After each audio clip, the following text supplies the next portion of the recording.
What's going on, guys? BCD here, and today I just want to bring you a quick video. Uh, Basically, what I wanted to review is the Samsung 75-inch QN75Q7N 4K TV. Um, Recently picked this up like about 3 months ago or 2 months ago, and kind of wanted to give you my thoughts and opinion on it. It's the 2018 version. The Q7 over the last period of the last 3 months or so has been working pretty well for me. The black levels on it, I feel like are sufficient for where I have it. I have it in my living room space, so it is the main television that we use for everyday usage. It's in a well lit area, so it kind of has to deal with surrounding factors of too much light getting in, watching videos at night. So it kind of has to deal with multiple scenarios.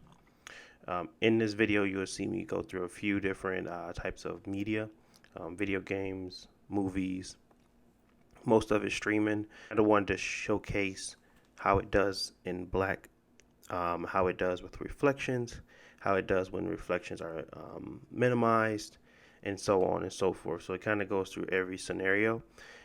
In this image, you can see here that while I'm playing the Matrix, it has the reflections to the left of the big window in that room with the blinds open. You can see that it's not really holding up well. You can see a lot of it is still exposed and shining through. It is a very bright light, so it is working pretty well to minimize that, but it can still obviously be seen, and it's not doing a great job of minimizing the effect. One thing that I will say is that is something that it's more of off an angle.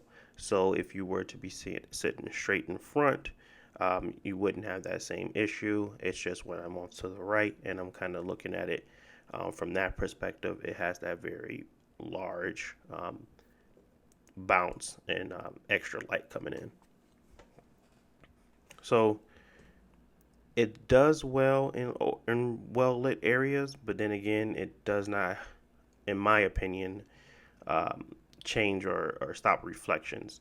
Now, this is the same scene, but from the left hand side, and as you can tell, the scene looks a lot better. It doesn't have any reflections in it. The dark levels look pretty accurate. So basically, you can tell from that perspective change how much of a effect those can have on the screen while you're just watching it. Again, most of the time you're probably not going to have the blinds open like that, but I kind of wanted to give it like a stress test to show what it does with those types of reflections on the screen. Another thing I wanted to kind of showcase with the Samsung is their actual um, I guess not their HDR implementation, but their overall color saturation. I think they do a really good job with the color mapping on the television. I didn't really have to mess with the settings all too much in order for it to be a great picture. Everything really pops. It's colorful. The HDR looks great when I'm playing video games on that. It's just a really overall color saturated television. It's definitely a lot better than my OLED when it comes to colors and like getting bright. But I would say, like, again, it's just more so the OLED is kind of true to the darks and everything like that, so it kind of has that advantage. But I think the Samsung 75 has a lot of technology within it that kind of combats those dark levels, that it can get bright as well as have those darks. Here you can obviously just see me playing some Sonic and Hollow Knight. So these are games that I kind of feel like have a very vibrant vibe to them, or if it's not vibrant, it has a very, very stark contrast with Hollow Knight from dark and light. So you can really kind of tell how it's really doing well when it kind of comes to tone mapping and making sure that the dark levels stay dark as they try to brighten scenes. So it kind of gives you a different aspect of what you're when you're looking at those televisions. It's not like being showcased. It's kind of just like an everyday usage. So I kind of wanted to show that off. The gameplay is a bit terrible, so don't judge me on that. I just wanted to show off the television, so I wasn't kind of paying attention. But overall, I think honestly this television has served me well.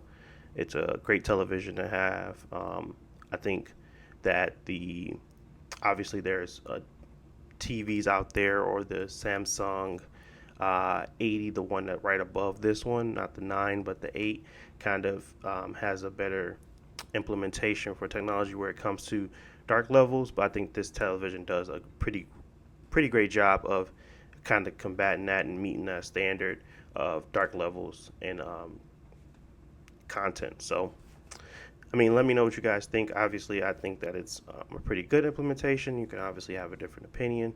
So let me know what you guys think. I just kind of wanted to give you a heads up on this television. Maybe going on sale for Black Friday. I know I got it on sale at Walmart for a pretty low price. Maybe something that you guys are looking at. Just wanted to pretty much showcase it. But yeah, I did bundle this with the no gap wall mount, so I really like that because it just has this very sleek profile, and you'll see that in some of the pictures I post, just kind of showing how close it is to the wall. It makes it really just feel like it's real immersive and it's just on that wall. So that's another thing I really like about this television, and it has the ability to have that TV wall mount that has no gap from Samsung, and it's been holding up pretty well, so I'm enjoying that too. Yeah, but let me know what you guys think. That's pretty much it from me. Um, I'll be in the comments if you guys have any questions or concerns in regards to the television. Um, Obviously, if you're watching this, you probably know about the specs already. I'm not going to run down that. It's not really worth it.